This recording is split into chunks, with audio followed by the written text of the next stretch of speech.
નમસ્કાર બેટા, કેમ છો બધા? મજામાં? જવાહર નવોદય પ્રવેશ પરીક્ષા પૂર્વ તૈયારી વર્ગના પ્રકરણ નંબર 10 અને એના ભાગ નંબર 2 ની અંદર આપ સૌનું હું હાર્દિક સ્વાગત કરું છું. અગાઉ ભાગ 1 ની અંદર પ્રશ્ન નંબર 1 થી 20 સુધીનો આપણે અભ્યાસ કર્યો, જેમાં છુપાયેલી કોયડા આકૃતિ કેવી રીતે શોધવી એનો આપને ખ્યાલ આવી ગયો હશે. આજે આપણે વધુ મહાવરો પ્રશ્ન નંબર 21 થી 40 માં કરીશું અને વધુ મહાવરાના અંતે તમને છુપાયેલી કોયડા આકૃતિ કેવી રીતે ઝડપથી શોધવી તેનો ખ્યાલ આવી જ જશે. તો તમે સૌ તૈયાર છો તમારા પુસ્તક અને પેન્સિલ સાથે? તો ચાલો આપણે શરૂઆત કરીએ આજની. આકૃતિ નંબર 21 એટલે કે પ્રશ્ન 21 ની અંદર કોયડા આકૃતિ આપણે જોઈએ તો આ શેપ આપણને કઈ આકૃતિમાં જોવા મળશે? ઘણીવાર આપણી જોતા વેત જ ખ્યાલ આવી જાય, એની અંદર એવો કોઈ શેપ નથી એટલે કે એ કેન્સલ. બી ની અંદર આવો કોઈ બીજો શેપ ટ્રાયેંગલનો બનતો નથી, ત્રાસી લીટી વાળો છે નહીં, માટે બી કેન્સલ. સી ની અંદર પણ ક્યાંય એવું બનતું નથી તો સી પણ કેન્સલ. તો જવાબ ડી. પરંતુ ડી ની અંદર આપણી છુપાયેલી કોયડા આકૃતિ ક્યાં? તો આપણે જોઈ શકીએ છીએ આ ઊભી લાઈન, આ ત્રાસી લાઈન, ફરીવાર ઊભી લાઈન અને આ ચાંચ જેવો ભાગ. એટલે બની ગયો આપણો જેવો જોઈએ છે એવો શેપ આપણને મળી જાય છે. એટલે કે આકૃતિ નંબર 21 ની અંદર આપણો વિકલ્પ જવાબ થશે ડી. પ્રશ્ન નંબર 22. પ્રશ્ન નંબર 22 ની પણ કોયડા આકૃતિ જોતા તરત ખબર પડી જાય ડી માં નથી, સી માં નથી, તો ક્યાં છે? એમાં કે બી માં? એમાં અને બી માં બંનેમાં છે, પરંતુ બી માં કેવી છે? લાંબી. આપણે થોડી પહોળી જોઈએ છે એટલે કે બી પણ કેન્સલ. તો આપણી આકૃતિ અહીં એની અંદર મળી જાય છે એટલે કે વિકલ્પ એ આપણો સાચો જવાબ બનશે. નેક્સ્ટ પ્રશ્ન નંબર 23 જોઈએ. પ્રશ્ન નંબર 23 ની અંદર તમે જોઈ શકો છો આવો ભાગ આપણને કઈ આકૃતિમાં જોવા મળે છે? તો જોતા હવે આપણને ખ્યાલ આવવો જોઈએ કે હવે વર્તુળ હોવું જોઈએ. તો આની અંદર વર્તુળ છે પણ નાનું, આની અંદર વર્તુળ છે પણ નાનું, સી ડી ની અંદર પણ વર્તુળ છે પણ નાનું. તો કયો વિકલ્પ? વિકલ્પ સી આપણો સાચો જવાબ. પરંતુ વિકલ્પ સી માં આપણી આકૃતિ ક્યાં? તો તમે જોઈ શકો છો અહીં આ અડધું વર્તુળ, એની નીચે આ લાઈન અને આ ચોરસ નો એક ભાગ આપણી આકૃતિ મળી જાય છે. ઓકે, નેક્સ્ટ જોઈએ પ્રશ્ન નંબર 24. એની સમસ્યા આકૃતિ એટલે કે પ્રશ્ન આકૃતિ આપણે જોઈએ છીએ. હવે આ ટાઈપની આકૃતિ અહીંયા ત્રાસી લીટી વાળો ભાગ આપણને શેમાં દેખાય છે? એમાં ક્યાં એવી લીટી આપેલી છે ભાઈ? નથી. જોતા હવે ખબર પડી જાય એમ છે. બી માં પણ નથી, સી માં પણ એવી કોઈ લાઈનિંગ આપેલી નથી દેખાતી, માટે ડી પણ કેન્સલ. તો આપણો સાચો જવાબ સી બની ગયો. પણ સી ની અંદર આપણી આકૃતિ ક્યાં?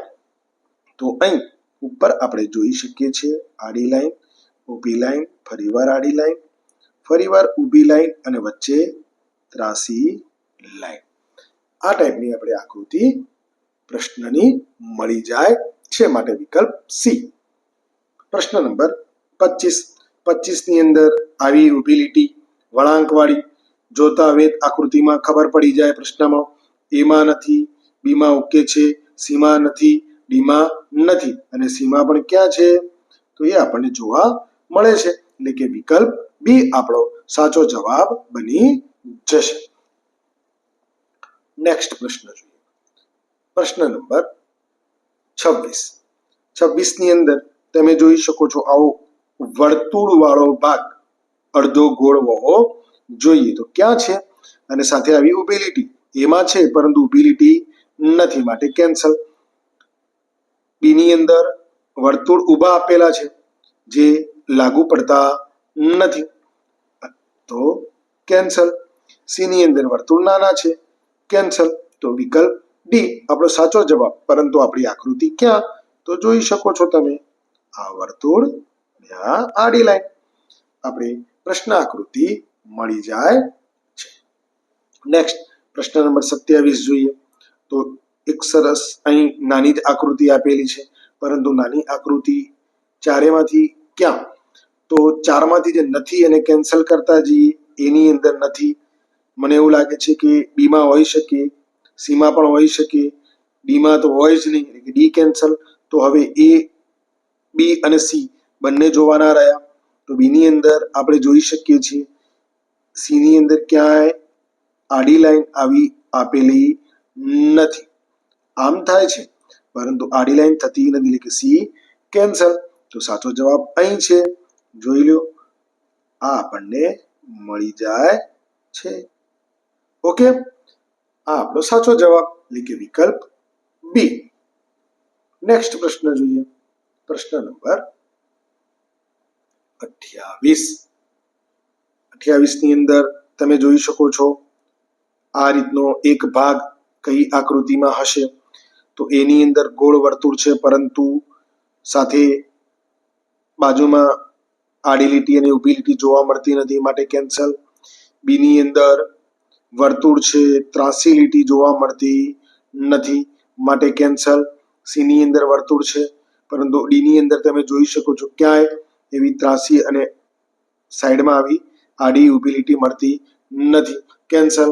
વિકલ્પનો જવાબ આપણને વિકલ્પમાંથી મળી ગયો, વિકલ્પ સી આપણો જવાબ. પરંતુ આપણી છુપાયેલી આકૃતિ ક્યાં? તો અહીં તમે જોઈ શકો છો, આ આપણું વર્તુળ, આ ત્રાસી લીટી, અહીંયા થોડી ઊભી લીટી, આડી લીટી, ફરીવાર પાછી ઊભી લીટી, અહીં આપણને આકૃતિ મળી જાય છે. ઓકે, નેક્સ્ટ જોઈએ, પ્રશ્ન નંબર 29. 29 ની અંદર એક ત્રિકોણનો એક ભાગ ના હોય એ રીતનો અહીં આવો ભાગ મળવો જોઈએ. કઈ આકૃતિમાં મળશે? એની અંદર તો આવું ક્યાંય દેખાતું નથી, કેન્સલ. ડી ની અંદર પણ નથી દેખાતું, માટે ડી પણ કેન્સલ. તો હવે કોણ રહ્યું? બી અને સી. બી ની અંદર આવી ઊભી લાઈન ક્યાંય જોવા મળતી નથી, આડી લાઈન જોવા મળે છે, પરંતુ ઊભી લાઈન જોવા મળતી નથી, માટે બી પણ કેન્સલ. તો સાચો જવાબ સી ની અંદર આપણને મળી જશે, પરંતુ ક્યાં? તો આપણે અહીં જોઈ શકીએ છીએ, સૌથી ઉપર ત્રિકોણનો ભાગ, ઊભો ભાગ અને ફરીવાર પાછો આડો ભાગ, ત્રાસો ભાગ. આ રીતની આપણને આકૃતિ 29 ની અંદર મળી જાય છે.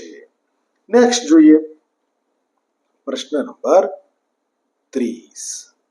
પ્રશ્ન નંબર 30 ની અંદર આપણે જોઈશું ધ્યાનથી, તો બહુ સરળ આકૃતિ, એસ જેવી આકૃતિ ઊંધો. શેમાં છે ભાઈ? ક્યાંય જોવા મળે છે? એમાં જોવા મળે છે, એમાં તો ક્યાંય થતું નથી, માટે કેન્સલ. બીમાં કદાચ, સી ની અંદર એમાં પણ ક્યાંય એસ જોવા મળતો નથી, આમ તો અહીંયા ઊભો એસ નથી થતો, માટે કેન્સલ. ડી ની અંદર એવો કોઈ આપ્યો નથી, માટે કેન્સલ. છુપાયેલી આકૃતિ આપણને મળી ગઈ બી ની અંદર, પરંતુ ક્યાં છુપાઈ છે?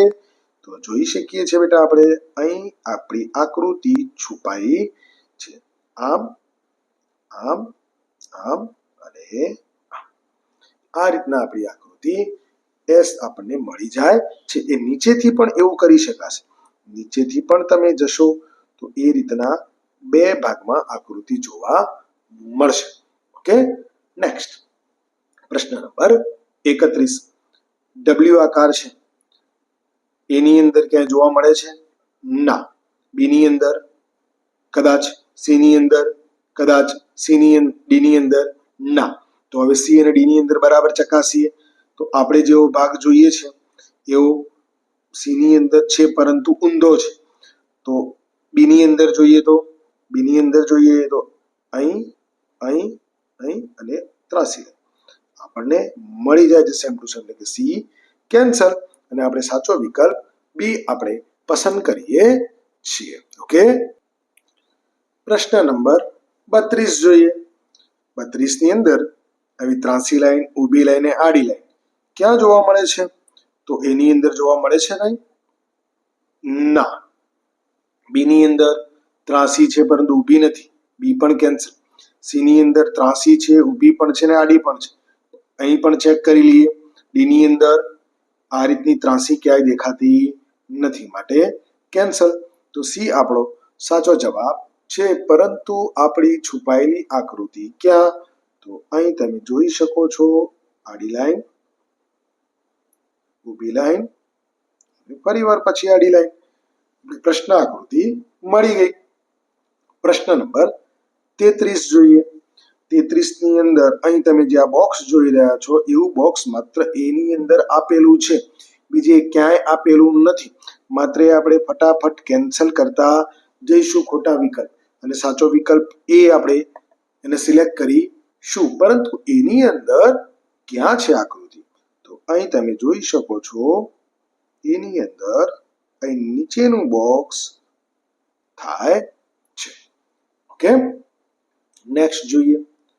પ્રશ્ન નંબર 34. અહીં જે આકૃતિ આપેલી છે, એટલે કે આવી ઊભી લાઈન આપણે જોઈએ તો ઊભી લાઈન કઈ આકૃતિમાં આપેલી છે? એની અંદર ક્યાંય એવું થાય છે સેટ, આડું ઊભું ત્રાસું નથી થતું, માટે કેન્સલ. બી ની અંદર આડું ઊભું ત્રાસું આડું થાય છે, ચેક કરીએ આપણે આગળ. સી ની અંદર ત્રાસી લાઈન ઊભી લાઈન, પરંતુ ફરીવાર પાછી ઊભી લાઈન થતી નથી, જે પોળી થાય, માટે સી પણ કેન્સલ. ડી ની અંદર ક્યાંય એવું દેખાતું નથી, માટે ડી પણ કેન્સલ. તો આપણો વિકલ્પ બી સાચો જવાબ. પરંતુ છુપાયેલી આકૃતિ ક્યાં? તો અહીં તમે જોઈ શકો છો આડી લાઈન, ઊભી લાઈન, ત્રાસી લાઈન, ફરીવાર પાછી આડી લાઈન, અને અહીં ઊભી લાઈન. આપણને પ્રશ્ન આકૃતિ મળી જાય છે. નેક્સ્ટ જોઈએ પ્રશ્ન નંબર 35. એની અંદર તમે અર્ધવર્તુળનો ભાગ અને ત્રાસી લીટી, તો બધા જ અર્ધવર્તુળ અહીં આપેલા છે. આપણે ચેક કરીએ કઈ આકૃતિમાં સેટ થશે. ડી તો ચોરસ છે, માટે ડી પહેલાથી કેન્સલ. એની અંદર ચેક કરીએ, એની અંદર ત્રાસી લીટી થાય છે, પરંતુ અહીં જેવો આકાર આપણે જોઈએ છીએ એવો મળતો નથી. એટલે આગળ જઈએ. બી ની અંદર ક્યાં એવો આકાર નથી, બી કેન્સલ. રહ્યું કોણ? સી અને એ. તો સી ની અંદર ચેક કરીએ, ત્રાસો ભાગ, ત્રાસી લીટી, ફરીવાર ઓકે મળી જાય છે, એટલે કે એ કેન્સલ. તો સી ની અંદર અહીં નીચે લાઈન તમે જોઈ શકો છો, ત્રાસી લાઈન, ફરીવાર બીજી ત્રાસી લાઈન. તો પ્રશ્ન આકૃતિ આપણને સી ની અંદર મળી જાય છે, એટલે કે વિકલ્પ સી આપણો સાચો જવાબ બની જશે. ઓકે, નેક્સ્ટ જોઈએ. પ્રશ્ન નંબર 36.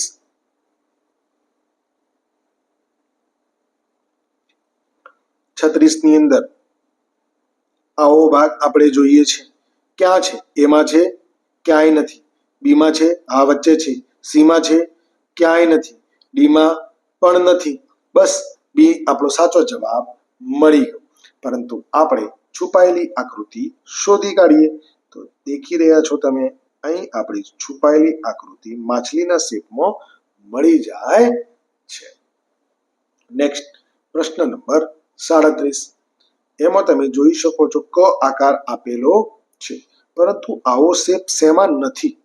તો અહીં આપણે ધારીને જોઈએ તો કની અંદર પહેલા એની અંદર આ રીતનો ભાગ નથી, માટે કેન્સલ. બી ની અંદર ઊંધો ભાગ છે, માટે કેન્સલ. સી ની અંદર ક્યાંક છે, પરંતુ ડી ની અંદર તો નથી જ, કેન્સલ. તો આપણો વિકલ્પ સી સાચો જવાબ મળી ગયો. પરંતુ પ્રશ્ન આકૃતિ આપણે શોધી કાઢીએ. તો અહીં તમે જોઈ શકો છો આ રીતે પ્રશ્ન આકૃતિ આપણને મળી જાય છે. ઓકે, તો પ્રશ્ન આકૃતિ શોધતા શીખવાનું છે. નેક્સ્ટ જોઈએ. પ્રશ્ન નંબર 38. પ્રશ્ન નંબર 38 ની અંદર વર્તુળનો ભાગ આપણે જોઈએ. આટલું મોટું વર્તુળ શેમાં છે? એમાં છે, નથી. બી માં છે, સી માં નથી. ડી ની અંદર ચેક કરી તો બી અને ડી બાકી રહ્યું. હવે આપણે શું જોવાનું? તો અહીં જે ત્રાસી લીટી નાની આપેલી છે એ બી ની અંદર ક્યાંય સેટ થાય છે ભાઈ એવી? ના. તો બી પણ કેન્સલ. તો સી ની અંદર જોઈએ તો જોઈ શકો છો તમે અહીંયા અર્ધવર્તુળ, ત્રાસી લીટી, ફરીવાર ત્રાસી લીટી, એટલે કે વિકલ્પ ડી આપણો સાચો જવાબ બની જાય છે. નેક્સ્ટ પ્રશ્ન નંબર 39 એની અંદર અહીં તમે જે જોઈ શકો છો એવી આકૃતિ ક્યાં એમાં દેખાય છે? ના. બીમાં ના. સી ની અંદર દેખીતી રીતે નથી પરંતુ છુપાયેલી છે. ડી ની અંદર પણ ક્યાંય દેખાતી નથી. તો ક્યાં? તો અહીં તમે જોઈ શકો છો આડી લાઈન, ઊભી લાઈન અને અહીં માત્ર અડધી લાઈન આપેલી છે. એ જ રીતે નીચે જશો તો પણ અડધી લાઈન. એ રીતે અહીં પણ તમે ભાગ જોઈ શકો છો. સેમ ટુ સેમ આકૃતિ આપણને મળી જાય છે. ઓકે, બીજી આકૃતિ કરવી હોય તો પણ અહીં તમે બનાવી શકો છો. એટલે કે વિકલ્પ સી આપણો સાચો જવાબ બનશે. આજનો આપણો છેલ્લો પ્રશ્ન, પ્રશ્ન નંબર 40. આકૃતિ આપણે જોઈ શકીએ છીએ. હવે તીર જેવી નિશાન હોવી જોઈએ. તો આવું તીર શેમાં બને છે? એમાં બને છે. બીમાં નથી બનતું, સીમાં નથી બનતું, ડીમાં નથી બનતું. તો બસ જવાબ મળી ગયો, વિકલ્પ એ. પરંતુ છુપાયેલી આકૃતિ ક્યાં? તો અહીં તમે જોઈ શકો છો આ તીર જેવો ભાગ, તીર જેવો ભાગ અહીં પણ છે, અહીં પણ છે. તો આપણે સૌથી પહેલી ઊભી લાઈન જોઈશું, આડી લાઈન, પછી આવો તીર જેવો ભાગ. તો બસ આપણને મળી ગયો આપણો જવાબ, એટલે કે વિકલ્પ એ આપણે જે સિલેક્ટ કર્યો છે સાચો છે. હવે તમને છુપાયેલી કોયડા આકૃતિની લગભગ સમજ પડી ગઈ હશે અને તમે બહુ ઝડપથી આકૃતિ શોધી રહ્યા છો. ઓકે, આપણે સૌએ સાથે મળી આજે પ્રશ્ન નંબર 21 થી 40 સુધીનો મહાવરો કર્યો. આજે હું શ્યોર કહી શકું છું કે તમને છુપાયેલી કોયડા આકૃતિ કેવી રીતે સરળતાથી શોધવી તેનો ખ્યાલ આવી ગયો હશે. અને હજી વધુ મહાવરો કરીશું આપણે ભાગ 3 ની અંદર. પરંતુ ત્યાં સુધી તમને આ વિડીયો કેવો લાગ્યો એ જરૂરથી જણાવજો. કમેન્ટની અંદર લખજો, વિડીયો લાઈક કરજો, તમારા મિત્રો વચ્ચે ચેનલને આપણી શેર કરજો, જેથી વધુ મિત્રો આપણો લાભ લઈ શકે, વધુ બાળકોને ફાયદો થાય અને એમાં તમે સૌ સહયોગી બનજો. ફરી મળીએ છીએ, ત્યાં સુધી રજા આપશો.